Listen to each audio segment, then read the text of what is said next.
ये black boxes deployable type हैं, मतलब टक्कर होने पर ये एयरक्राफ्ट से अलग हो जाते हैं। इसीलिए खोजी बचाव दल के लिए इन्हें ढूंढना आसान हो जाता है। कंपोनेंट्स लगाने के लिए इसके बाहरी खोल को 2 हिस्सों वाले सांचे में बनाते हैं। इन्हें आसानी से निकालने के लिए सबसे पहले वैक्सिंग की जाती है। अब इन पर ऑरेंज टिंटेड जेल की परत चढ़ाते हैं। ये ऐसा लिक्विड है जो 4 घंटे बाद सख्त और टिकाऊ होकर इसे वाटरप्रूफ फिनिश देता है। इस सख्त जेल कोट के ऊपर फाइबर ग्लास क्लॉथ के पीसेस लगाते हैं। इन्हें एक ऑरेंज टिंटेड रेजिन से भिगोया गया है।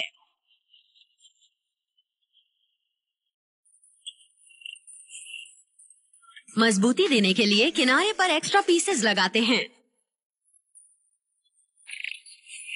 काम तब तक जारी रहता है जब तक कि इस पर फाइबर ग्लास की 3 परतें चढ़ नहीं जाती। इस मोल्ड हाफ का ये रेक्टेंगुलर बॉक्स शेल में एक कैविटी बनाता है जिसमें डिवाइस के की कंपोनेंट्स को रखा जाएगा।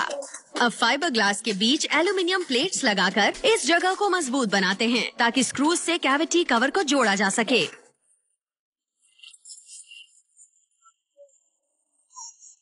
कंप्यूटर से चलने ये ये मिलिंग मशीन फोम पीस को आकार दे रही है। इसे शेल के अंदर की खाली जगह में रखा जाएगा। ये फोम टक्कर के झटके को सह लेता है।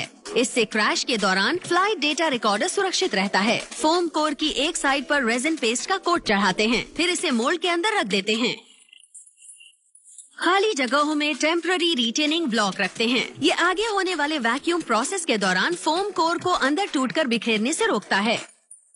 अब मोल्ड को फेल्ट से लपेटते हैं ताकि सरफेस सुरक्षित रहे। इन्हें एक प्लास्टिक बैग में रखकर होज से जोड़ते हैं। अब शुरू होता है सक्शन। 4 घंटे बाद वैक्यूम की मदद से धीरे धीरे हवा निकाली जाती है जिससे फाइबर ग्लास सख्ती से फोम कोर से चिपक जाता है, वो भी बिना किसी शिकन के।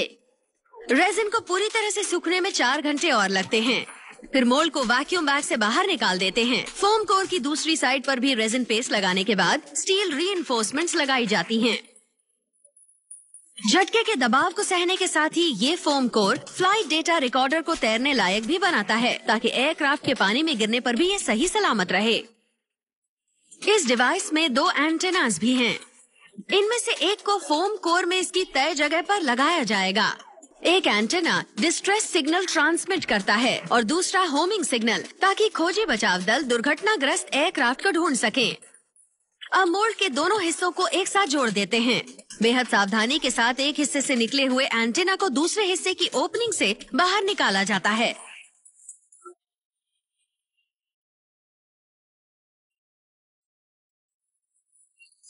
मोल्ड को अच्छी तरह कस के बंद कर देते हैं। रात भर पेस्ट को सूखने के लिए ऐसे ही छोड़ देते हैं।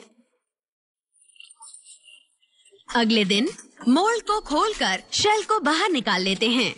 अब इसके दोनों हिस्से अंदर लगे हुए पहले एंटेने के साथ जुड़ चुके हैं।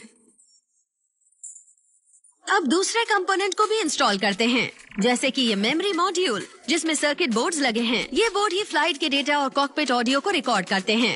इंस्टॉलेशन से पहले सारे कंपोनेंट्स को एक जबरदस्त टेस्टिंग से गुजार कर देखते हैं कि सब कुछ सही ढंग से काम कर रहा हो, फिर चाहे इन्हें वाइब्रेशन का सामना करना हो या एक्सट्रीम टेम्परेचर्स का। मेमोरी मॉड्यूल को फायर प्रूफ बॉक्स में डालते हैं। इसके साथ एक ट्रांसमीटर भी है जो एंटेने के जरिए लोकेटिंग सिग्नल भेजता है। इसी के साथ ही यानी दूसरे एंटेना को बॉक्स के ऊपर कंपोनेंट कैविटी में इंस्टॉल करते हैं। अब बैटरी इंस्टॉल की जाती है जो ट्रांसमीटर को 150 घंटे का पावर देती है। बैटरी को फायर प्रूफ बॉक्स में ट्रांसमीटर से कनेक्ट करते हैं। अब ट्रांसमीटर को एंटेना से जोड़ देते हैं। कैविटी के पेरीमीटर के गिर्द लगी हुई एल्यूमिनियम प्लेट्स पर कवर लगा देते हैं।